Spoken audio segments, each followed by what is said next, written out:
والسلام بزرگ شافعیوں مشہور صدر اخباری حضرت محمد مصطفیٰ صلی اللہ علیہ وسلم نذرانہ عقیدت کا سننے کے بعد سامعین عظیم محترم، جیسا کہ آپ کے علم میں ہے کے پاس کہ ماہ سفر المظفر میں بہت سے اولیاء کرام کی وفات جو ہے وہ ہوئی ہے، اور ان میں سے جن شخصیات کا عرس منایا جاتا ہے اور بڑے صغیر پاک زمین میں جن کے دو مقام سے عرس منایا جاتا ہے، ان میں سے حضور دادا گنج بخش شیخ ابو الحسن علی حجویری رحمۃ اللہ علیہ، اور پھر سفر کے آخری ایام 25 سفر اعلیٰ حضرت امام المحدود الشیخ امام احمد رضا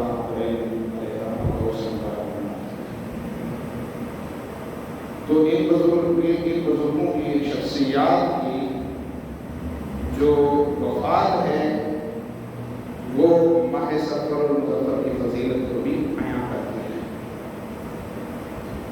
بہرحال آج کی اس جمعۃ المبارک میں شیخ ابو الحسن سید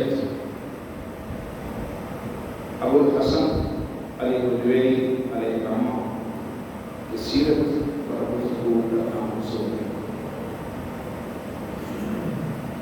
سامعین عزیز بابا، آپ کا نام جو ہے علی ہے اور آپ کے والد محترم کا نام عثمان ہے، اور آپ غزنی کے شہر بلکہ ایک بستی اور محلہ جو ہے حجویر میں آپ پیدا ہوئے، اور آپ کے والد گرامی کا غزنی کے جس بستی اور محلے سے تعلق تھا اس کا نام تلاب تھا، تو اسی نسبت سے آپ کو حجویری بھی کہتے ہیں اور چتابی بھی کہتے ہیں۔ تو ماں کی نسبت سے حجویری ہے اور آپ کی نسبت سے چتابی ہے، تو دونوں چیزیں آپ کو جو محبوب تھا زیادہ تر آپ چلابی جو ہے زیادہ اس کو پسند کرتے ہیں۔ بہرحال حجویری جو ہے آپ حجویر کی وجہ سے ہیں، جو غزنی کا ایک محلہ اور بستی ہے، تو غزنی کے شہر کے میں آپ کی پیدائش ہوتی ہے۔ حضرت علی بن عثمان المعروف دادا گنج بخش رحمۃ اللہ علیہ، یہ دادا کا جو لقب ہے یہ گنج بخش سے ہی لیا گیا ہے، خزان کو بانٹنے ہے۔ اصل میں آج کل لوگ اس مصیبت میں پڑ گئے ہیں کہ دادا کہنا چاہے کہ یہ نہیں ہے۔ میں آپ کے سامنے جب ان کی سیرت کو بیان کروں تو آپ خود کہیں گے یہ اللہ کی ادا سے جو دادا ہے وہ بیچا ہے۔ دراصل انسان کی جو خوبی اور وصف جو پائے جاتے ہیں وہ اللہ کی ادا سے ہوتے ہیں۔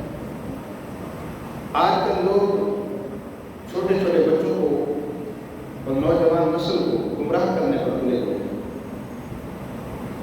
جبکہ جو مزاج پر جہالت ہے بزرگوں کی تعلیمات اور ان کی زندگی سے اس جہالت کو کوئی تعلق نہیں۔ اصل میں اگر آپ نے اسلام کو بدنام کرنا ہو تو آپ کو علماء کی توہین شروع کریں، اس طرح کے قادیانی کا شیوا ہے، اور ہمارے پاکستان میں جو غیر شعبہ عوام ہے وہ بھی ایسا کرتا ہے۔ حضور قبلہ بابا بھولے شاہ علیہ السلام سے کسی نے پوچھا تو مولوی جو ہے وہ چور بنا، آپ نے فرمایا ایسے نہیں، مولوی کبھی چور نہیں، مولوی کبھی چور نہیں، بلکہ معاملہ کچھ یہ ہے کہ جو چور تھے انہوں نے داڑھی رکھی، چوروں نے داڑھی رکھی، تو اس اس لحاظ سے جو پیر تھے، ولی کامل تھے، انہوں نے اپنی زندگی رائے خدا میں بسر کی، وہ فنا فلا ہو گئے، ان کو دنیا سے کوئی تعلق نہیں، انہوں نے اللہ کو راضی کیا۔ اور میرا ایمان ہے اللہ میرا اور آپ کا حشر انہیں بزرگوں کے ساتھ کرے۔ بڑے بڑے انبیاء نے دعائیں مانگی، اولیاء نے دعائیں مانگی، توفنا مسلمین و الحمنا بالصالحین، یا اللہ ہمیں اسلام کی حالت میں، مسلمان کی حالت میں، ہمیں اسلام کی حالت میں ہمیں موت عطا فرما، اور ہماری جو قبریں ہیں، ہماری جو تدفین ہے وہ نیک لوگوں کے ساتھ فرما، ہماری جو آخری آرام گاہ ہے وہ ان لوگوں کے ساتھ ہو، ان لوگوں کا پڑوس نصیب ہو جنہوں نے تجھے راضی کیا ہے۔ یہ قرآن میں دعا موجود ہے، وَتَوَفَّنَا مُسْلِمِينَ وَأَلْحِقْنَا بِالصَّالِحِينَ۔ یہ دعا کس لیے ہے؟ جب نیک لوگوں کو برا بھلا کہنا شروع کر دیں گے تو ہماری نیکیاں کس کام کی ہیں؟ ہماری نیکیاں کسی کام کی نہیں ہیں۔ دوستو، بہرحال میں بتانا یہ چاہتا ہوں کہ جتنے بھی ولی کامل گزرے ہیں ان میں سے حضور دادا گنج بخش زیر فہرست ہیں۔ آپ کی جو پیدائش ہے وہ 400 ہجری میں، اور مختلف روایات ہیں، مگر 400 اور 401 ہجری والی مسترد روایات پیدا ہیں۔ اور آپ نے جب لاہور میں قدم رکھا تقریباً 20 اور 30 سال کی عمر میں آپ نے سیکھا، مختلف روایت میں، لیکن زیادہ تر یہ ہے کہ آپ کو عمر 30 سال ہو گئی، 31 سال کی عمر میں آپ نے وہ سیکھا۔ جب لاہور تشریف لائے تھے تو اس وقت آپ کے پیر بھائی حضرت حسین سنجانی رحمۃ اللہ علیہ، وہ جہاں پہلے جو ہے تبلیغ و اشاعت کا سلسلہ لے جانے لگے تھے، تو آپ کے مرشد ابو فضل ختلی رحمۃ اللہ آپ نے آپ کو لاہور میں بھیجا کہ جاؤ وہاں پہ فلسطین میں جا کے تبلیغ۔ جب آپ لاہور تشریف لائے تھے تو اس وقت جب صبح ہوئی تو آپ کے جو پیر بھائی حضرت حسین سنجانی تھے تو اس وقت آپ کا جنازہ جا رہا تھا۔ تو آپ مجھے یہ بتائیں کہ حضور دادا گنج بخش رحمۃ اللہ علیہ کو جب لاہور میں بھیجا جا رہا تھا تو اس وقت آپ نے اپنے پیر مرشد سے سوال کیا تھا، حضور جب ہمارا پیر بھائی آپ کا ایک مرید وہاں پہ موجود ہے مجھے جانے کی کیا ضرورت ہے؟ میں جو کہہ رہا ہوں وہ اس کا مطلب یہ ہے کہ اللہ کے جو نیک بندے ہیں ان کے دل کو پہلے پتہ چل جاتا ہے، اللہ کی طرف سے ان کے دل میں الہام کر دیا جاتا ہے یہ کام ہے۔ حضور غوث اعظم شیخ عبد القادر جیلانی رحمۃ اللہ علیہ فتوح الغیب میں فرماتے ہیں، فرمایا کہ یہ کن فیکون جو اللہ کی صفت ہے، جو اللہ کے نیک بندے ہیں وہ اللہ کا اتنا قرب حاصل کر لیتے ہیں، اور جب اس مقام تک پہنچ جاتے ہیں کہ وہ اللہ کے محبوب بندے بن جاتے ہیں، یعنی ولی کامل جب بن جاتے ہیں، اللہ کے محبوب بندے بن جاتے ہیں، جب اللہ کو پسند آ جاتے ہیں، وہ فنا فلا ہو جاتے ہیں، وہ حقیقی ولی بن جاتے ہیں، تو پھر اللہ تعالیٰ یہ کن فیکون جو ہے یہ اپنے ولیوں میں بھی تصرف فرما دیتے ہیں۔ پھر جب وہ کہتے ہیں تو اللہ کے حکم سے وہ کام بھی ہوتے ہیں، اور حقیقت ایسا ہوا بھی، سچی کرامات موجود ہیں، جھوٹی نہیں، سچی کرامات موجود ہیں، جو ولی کامل جنہوں نے صرف اشارہ کیا تو اس اشارے سے کام ہو گیا۔ تو یہ آپ کی بات جو ہے حقیقت سے بیجا نہیں ہے۔ حضور غوث پاک بھی اس بات کی توصیف فرماتے ہیں کہ جو ولی کامل ہوتے ہیں اللہ ان کو بہت بڑا مرتبہ دیتا ہے۔ جیسے حضرت خضر علیہ السلام ہیں، دراصل آپ نبی نہیں تھے، حضرت خضر علیہ السلام اللہ کے کامل ولی تھے۔ یہ سورۃ کہف میں حضرت خضر علیہ السلام حضرت موسیٰ علیہ السلام کا جو واقعہ موجود ہے آپ قرآن میں پڑھ کر دیکھیں، بہت سی ایسی باتیں تھیں جو اللہ نے حضرت موسیٰ علیہ السلام کو عطا نہیں کی تھی، حضرت خضر علیہ السلام کو عطا کی آنے والے مستقبل کے بارے میں۔ آپ نے وہ جتنے بھی کام کیے وہ مستقبل میں فائدے میں تھے، لیکن حقیقت میں ظاہری طور پر نظر نہیں آ رہا تھا یہ کام کیوں کیے گئے، لیکن آنے والے وقت میں ان کا رزلٹ کیا ہونا تھا یہ بھی آپ کو معلوم ہے۔ اس سے پتہ چلا کہ جو ولی کامل ہوتے ہیں اللہ ان کو بہت کچھ عطا فرماتا ہے، پھر اس کو تسلیم فرماتی ہے جس کو کرامت کہا جائے۔ وہ بہت کچھ کرتے بھی نہیں ہیں، وہ بہت کچھ کرتے تب بھی بہت کچھ ہو جاتا، لیکن انہوں نے بہت کچھ ایسا ہے جو انہوں نے نہیں کیا، انہوں نے درگزر فرمایا۔ حضور داتا گنج بخش رحمۃ اللہ علیہ ان شخصیات میں سے ہیں کہ 65 سال جو ہے آپ نے عمر پائی، اور آپ کے لاہور شہر میں، شہر لاہور میں 34 سال دین کی خدمت کی ہے۔ ایسے نہیں دنیا دادا کرتی، اصل میں انہوں نے دین کا حق ادا کیا۔ لوگ سمجھنے سے قاصر ہیں، مجھے اس بات کی سمجھ نہیں آتی، لوگ ولیوں کے بارے میں اس طرح کے نازیبا الفاظ کہتے ہیں، حقیقت زندگی کو بڑھ کر دیکھ رہے۔ بس لوگوں نے یہ سمجھا کہ زیارت کرنا، گیارہویں کھانا، بارہویں کھانا، اور لنگر کھانا، بس یہ ولیوں کو بات یہی سمجھا ہوا ہے۔ حضور داتا گنج بخش مفتی تھے، عالم دین تھے۔ حضور داتا گنج بخش اپنے کشف المعجوب میں لکھتے ہیں کہ صوفی جو ہے بغیر علم کے صوفی نہیں کہلاتا، صوفی نہیں بن سکتا۔ آپ نے بڑی دلائل کے ساتھ صوفی ہونے کو ثابت کیا ہے، کیونکہ آپ ایک عالم دین تھے، جید عالم دین تھے، اور بہت بڑے شیوخ سے آپ نے علم حاصل کیا، بڑے بڑے شیوخ سے فائد علم میں تصوف حاصل کیا۔ دوستو ایسے تھوڑی ہے۔ حضور داتا گنج بخش رحمۃ اللہ علیہ فرماتے ہیں کہ مجھے ایک مشکل پیش آئی، مجھے سمجھ نہیں آ رہی تھی اور نہ میری مشکل حل ہو رہی تھی، تو آپ فرماتے ہیں حضرت جنید بغدادی رحمۃ اللہ علیہ مکتبہ پر تشریف لے گئے، اور وہاں پہ بیٹھ کر جو اپنی مشکل تھی اس کے بارے میں سوچتا رہا۔ جیسے ابھی میں کشف سے باہر آیا، کشف میں باہر ہو گئے، جیسے آپ کشف سے باہر آئے تو آپ فرماتے ہیں کہ جو میری مشکل تھی اللہ نے حل کیا۔ بہت ساری آپ کی کرامات اور واقعات موجود ہیں، بشرطے کہ ہم سیرت کو پڑھ کر دیکھیں، ہم سیرت کو پڑھ کر دیکھیں کہ داتا گنج بخش ہیں کون، آئے کہاں سے، کام کیا کیا۔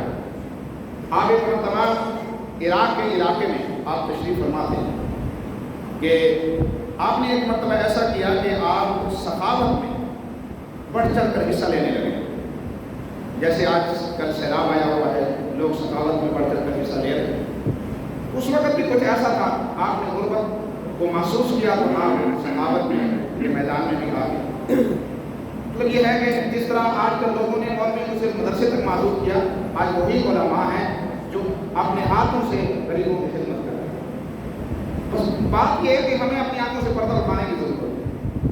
ہر بندہ ایک جیسا نہیں ہوتا کہ ہم نے جعلی پیروں کو دیکھ کر، جعلی لوگوں کو دیکھ کر، وہ چور جنہوں نے داڑیاں رکھ لی ان کو دیکھ کر علماء کو، اسلام کو، پیروں کو، ولیوں کو برا بھلا کہنا شروع کر دیا۔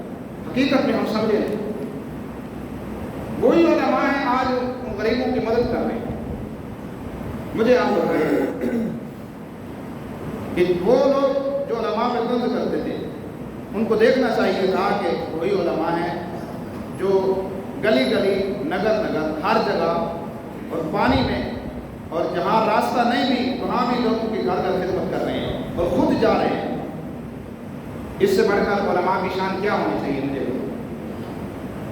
تو حضور داتا گنج بخش نے بھی یہ وصف اختیار کیا، سخاوت والا۔ آپ جو ہے غریبوں کی خدمت میں لگے، تو پھر یہ بزرگ نے آپ کو ایک آ کے نصیحت فرمائی تھی کہ آپ جس مرتبے اور مقام پر فائز ہیں نا، آپ اس میں آگے بڑھے۔ کیوں؟ فرمایا کہ لوگوں کی جو خواہش ہے یہ مانگنے والی یا لینے والی، اگرچہ وہ غریب تھے، لینے والے تھے، وہ صحیح تھے، فرمایا یہ جو خواہشات لینے والی نا یہ کبھی ختم نہیں ہوتی، لوگ لیتے رہیں گے، یہ کام کرتے رہیں گے، دینے والے دیتے رہیں گے، لینے والے دیتے رہیں گے، مگر آپ کو اللہ نے جو مرتبہ عطا فرمایا، جو میں آپ کے دل میں دیکھ رہا ہوں نا، آپ اپنے دل کو وسیع فرمائیں، آگے بڑھیے۔ یعنی آپ کو اللہ نے ایک مقام کے لیے چن لیا تھا۔ بڑے بڑے بزرگ جو ہیں اس چیز کو پہچان لیتے ہیں۔ ایک مرتبہ آپ ذکر فرماتے ہیں کہ میں اپنے شیخ حضرت ابوالفضل ختلی رحمۃ اللہ علیہ کے ساتھ ہم جا رہے تھے سفر میں، تو وہاں پہ ہماری ایک جماعت کی بزرگوں کی، آپ کے مریدین تھے، شیخ بھی تھے، تو ایک بزرگ جو ہے بہت ہی نہایت سادہ لباس میں گزرے، اور جیسے ہی وہ قریب آئے تو آپ کے جو مرشد تھے ایک جگہ پہ بیٹھے تھے، تشریف فرما تھے، آپ کے مریدین میں بیٹھے تھے، حضور دادا گنج بخش فرماتے ہیں کہ میرے مرشد کھڑے ہو گئے ان کی استقبال کی، اور ہم بھی کھڑے ہو گئے۔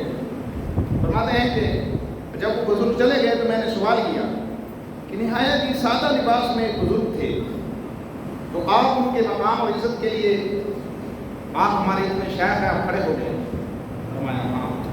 فرمایا کہ وہ چیز جو میں نے دیکھی وہ تم نے نہیں دیکھی۔ فرمایا یہ میرے سے بھی زیادہ اللہ کی بارگاہ میں پہنچے ہوئے تھے۔ ایک بات تو یہ ہے کہ آپ کا کھڑا ہونا اس بات کی دلیل ہے کہ وہ کتنے بڑے مرتبے پر فائز ہوں گے کہ جن کے لیے حضور دادا گنج بخش کے مرشد جو ہے وہ بھی کھڑے ہوئے، یعنی اتنی سادگی میں تھے کہ وہ پہچان نہیں سکے کہ یہ اللہ کے پہنچے ہوئے ولی ہیں۔ نیک ولیوں کی زندگی ایسے ہی ہوتی ہے۔ صوفی وہ ہوتا ہے جو فنا فی اللہ ہو، یعنی اللہ کے علاوہ اسے کسی چیز کی طلب نہ ہو، ماں سوائے اللہ کے اسے کسی چیز کی طلب نہ ہو، یعنی دنیا سے بے رغبتی ہو، وہ دنیا سے مستغنی ہو، اسے دنیا کی ضرورت نہ ہو، وہ اصل میں صوفی ہوتا ہے۔ بزرگ فرماتے ہیں کہ صوفی ہے تین قسم پر ہوتا ہے۔ ایک صوفی وہ جس طرح میں نے کہا کہ فنا فی اللہ ہو، اللہ کے علاوہ اسے کسی چیز کی ضرورت نہ ہو، یعنی دنیا کی اسے ضرورت نہ ہو، دنیا سے وہ مستغنی ہو جائے، اور حق کی جانب گامزن، یعنی اللہ کا قرب اسے نصیب ہو، رضا الہی اسے نصیب ہو۔ دوسرا وہ قسم ہے جسے متصوف کہتے ہیں، وہ لوگ جو اولیاء کے راستے پر چل پڑے اور اولیاء کی جو طریقت کا راستہ ہے اس کے متلاشی اور ان کی حقیقت کے متلاشی ہوں، اور ان کی زندگی کے مطابق اپنی زندگی جو ہے بسر کرنا شروع کر دیں، یعنی ان کی زندگی کو اپنی زندگی کا حصہ بنا لیں، ہم وقت ان کی زندگی کے متلاشی رہیں کہ انہوں نے کس قدر جو ہے زندگی بسر کی ہے۔ میں بھی دادا گنج بخش کے جو ہے سیرت پر چلوں گا، حضور بابا فرید گنج شکر کے راستے پر چلوں گا، خواجہ معین الدین خواجہ غریب نواز کے راستے پر چلوں گا، یعنی ان شخصیات کے راستے کا متلاشی ہو، ان سے محبت کرنے والا، ان سے محبت کرنے والا، ان کے راستے پر چلنے والا ہو تو وہ متصوف کہلائے گا۔ تیسری قسم بزرگوں نے یہ بیان فرمائی کہ متصوف وہ جس کا عبادت تو صرف صوفیہ کا ہو مگر اس کی حقیقت میں جو ہے اس کے اندر حرص پایا جائے، مال و دولت کے حرص و لالچ پائی جائے، جس طرح کہ آپ اور میں معاشرے میں آج کل کے پیروں کو دیکھ رہے ہیں۔ آج کل کی مروجہ مثال ہے یہ متصوف کی مثال، جو حقیقت میں صوفی ہیں اس کو دنیا سے طلب ہی نہیں ہے، ان کو دنیا سے غرض ہی نہیں۔ میں نے ایسے بڑے بڑے بزرگ دیکھے ہیں جو دنیا پیسوں کی اس چیز کو بڑے سمجھتے کچھ، اصل میں یہ چیز ہوتی ہے، یعنی خواہشات، جس طرح نبی پاک علیہ السلام کی حدیث مبارک ہے کہ دنیا مجھ سے نہیں، میں دنیا سے نہیں، دنیا مجھ سے نہیں، میں دنیا سے نہیں۔ تو یہی چیز صوفیہ اکرام نے حضور پاک صلی اللہ علیہ وسلم کی سیرت اختیار فرمایا کہ دنیا سے بے رغبتی حاصل کرے، وہ صوفی بنے، وہ اللہ کے نیک ولی۔ متصوف جو ہے وہ جس کا صرف لبادہ جو ہے لباس جو ہے وہ صوفیوں والا ہو لیکن کام صوفیوں والے نہ ہوں، دنیا کے لالچ اور حرص اس میں پایا جائے، تو وہ صوفیوں کی نظر میں متصوف ہے۔ اور صوفیاء فرماتے ہیں کہ ہماری نظر میں یہ جو لوگ ہیں، یہ جو جاہل لوگ جو صوفیوں کے لبادہ ہو کر لوگوں کا مال کھاتے ہیں، فرمایا کہ یہ ایک گندی مکھی کی طرح ہے، ہماری نظر میں یہ گندی مکھی کی طرح ہے، اور عوام کے حق میں یہ بھیڑیا کی طرح ہے کہ جس کا مال دیکھ کے اس پر چپٹ جائے، اور صوفیاء کی نظر میں یہ ایسی گندی مکھی کی طرح ہے جدھر اس میں مال دے کے ادھر چلے گی۔ فرمایا کہ یہ جو ہے، فرمایا کہ صوفیاء کرام کی نظر میں ان کی کوئی بھگت نہیں ہے، یہ جہالت کو ہوتی ہے۔ پتہ چلا کہ صوفی جو ہے وہ حق کی طرف گامزن ہو، اور متصوف جو ہے وہ ان کی طریقت پر چلنے والا، متصوف جو تو صرف بےہودہ، دونوں سے اس کا تعلق نہ ہو۔